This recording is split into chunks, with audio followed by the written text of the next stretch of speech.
Everyone, from age 3 to 103, finds writing hard. We all find clever ways of avoiding it. I do, and I've been writing, mainly educational stuff and some poetry and stories since I was a teenager. This programme is about guided writing. We'll see how teachers in one primary school are guiding children to overcome that fear of the blank page.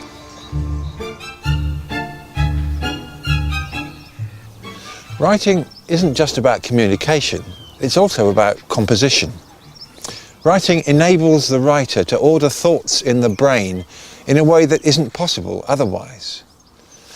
The arm and the hand aren't just a computer lead going from the brain to the page or the screen. The fact of writing is made in the act of writing. St Peter's Primary School in Telford organises its classes vertically in 2-year groups. Writing has been the focus for the school's development this academic year. The school has an excellent reputation for creative teaching and learning. Guided writing has always been an important concept for us, but I think it needed refreshing, and we were looking for a different way of targeting particular groups of children, and guided writing seemed for us to be just that. Nicola Lewis's Year 1 and 2 class has visited Stafford Castle, which is the inspiration for this factual guided writing session. Photographs of the trip have been used to prompt the children's writing, and now one of the final stages of their work involves creating a guidebook.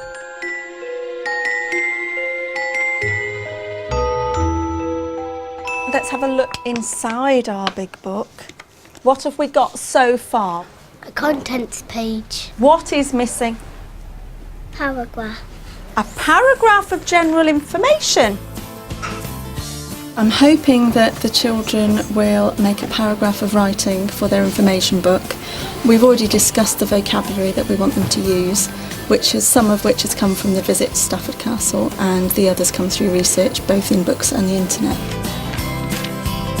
One of the important things today is that you are practicing what you're going to write before you write it. So you'll need to agree with your partner the whole sentence before you write it down.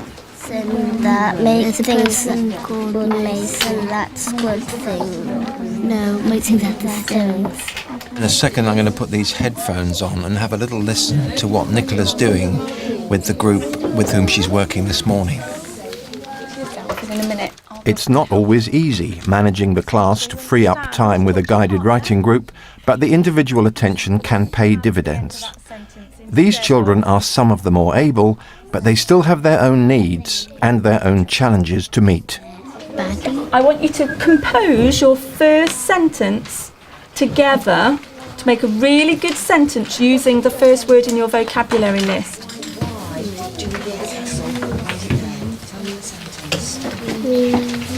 I don't know what I should do with the illuminated manuscript, I don't know how to start it. What was an illuminated manuscript? It's a book that has fancy writing and beautiful pictures. So how would you start your sentence then?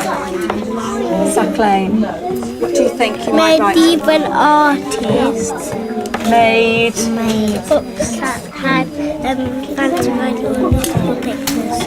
And these were called Illuminated manuscripts. illuminated manuscripts, that's fine. Okay. I really like the way that Nicola is rehearsing orally with the children some of these quite complicated sentences which they're going to write. So if you change your full stop to a comma, then you can carry on writing. And you might put the Mason would make, and then name some of those things that you would make. Is it a capital letter after? Do you need a capital letter after a comma? No, but you need to remember to put something at the end when you've written those things. What's that going to be?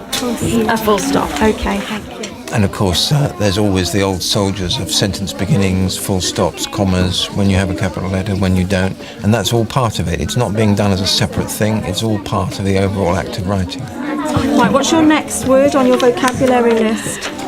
Undermining. And what is undermining, Oliver? When the enemies dig under the walls to get to the other side. So how are you going to carry on? the siege didn't work. Stop. Can you remember that? If the siege didn't work. Okay, that will be your sentence starter. And carry on then.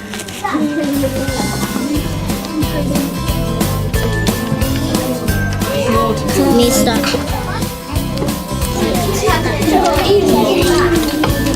We can use your work for the feedback in the plenary sessions.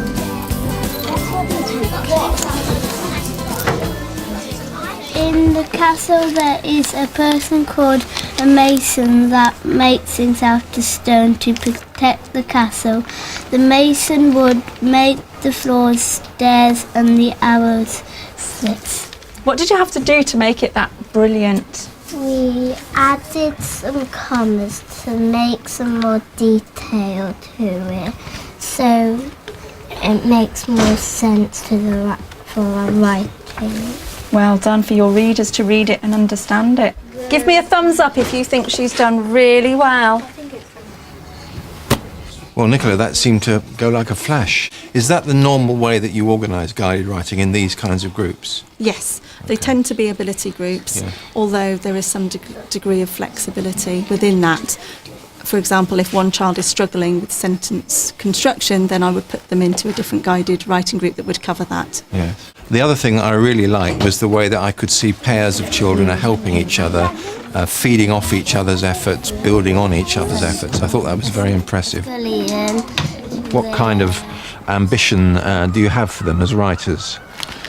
Well, being able to articulate what they want to say in the right kind of way, using more complex sentences, good vocabulary, sentence structure, and really getting at some of those higher order skills.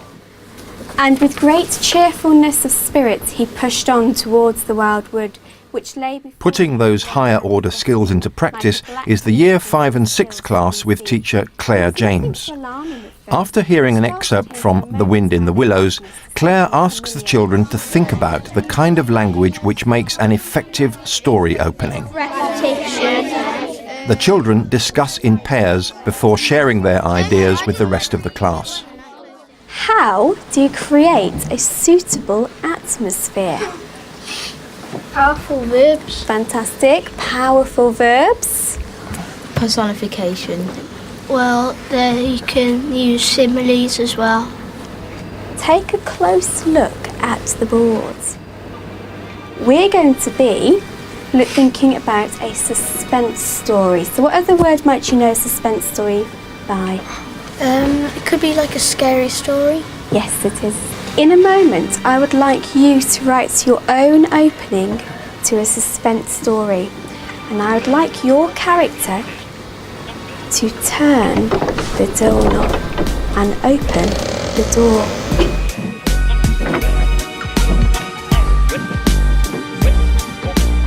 Okay, here we go again. As I turn the How can we show how our character is feeling? should be like shaking a bit maybe. So the hand is trembling as they reach out towards the door. Brilliant.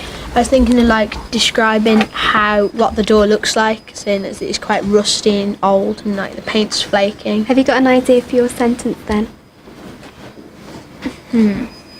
Not at the moment. Just thinking it through. I'm gonna do like where something happens like to the doorknob, or like it's not just creaking, it's like having another sound when you turn the doorknob. Perhaps a grinding sound, Yeah, when you actually open the door, that's when it creaks. Okay, so we need to think through that sentence for you, Sam.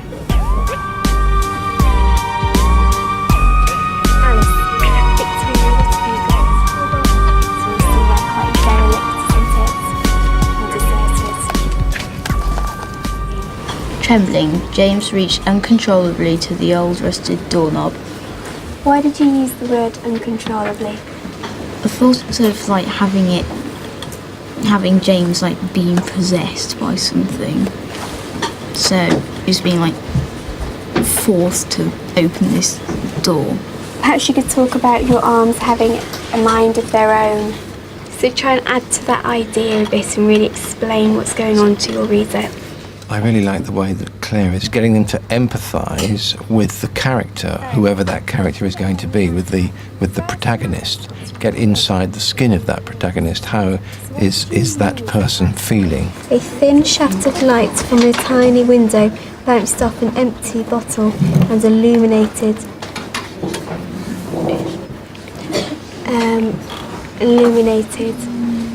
Where is the piano? It's like in a corner. In the corner of the room, so perhaps try that. Okay. Yes. Yeah. And then get closer to the piano, and then you could describe the dust. and Yeah, well, so on. actually, what I was thinking, I just thought of like it's illuminated something, but don't actually say what it is at the moment until I get what's a closer, good and then idea, you find Liz? out what it is. So how are you going to... Cameron knows something about suspense. Don't give the game away too quickly. Hint, not tell. Silhouetted. Thomas, could you read out your opening to the class? Trembling, James's hand, that seemed to have a mind of its own, reached uncontrollably to the old rusted doorknob. He edged forward, as if he had been harpooned and was being dragged towards the box in the centre. Closer. Cobwebs clutched at his clothes, and the dripping sound of water was a chorus of bells. What did Thomas do well, do you think? I like the way he used the metaphor. I think it was the sound of dripping water. It was a chorus of bells. Well, he used harpooned. Yes, it was a very powerful image, wasn't it? Him being dragged in, having no control. It's really got a grip of him. How successful was Thomas's opening? Yes, I think it was quite successful, wasn't it? Well done, Thomas. Thank you. Out of that particular group, was there anybody that you would say made a big leap forward in the course of the afternoon, or was it a bit of progress all round? I was pleased with Thomas because particularly his sentence starters, he's found it a bit more difficult to include a range. So I was really pleased that straight away he was really working on using different words such as trembling from the very start, and he's really working on that. So I was really pleased. Yeah. I hear that guided writing isn't just for the children. Oh, absolutely not. And as it happens, we've got an evening tomorrow when we've invited parents and children into school just to look at how writing develops in school. That's worked very well for us. And it's a chance for us to show parents how we teach writing and how it can develop and progress from reception right through to year 5 and 6.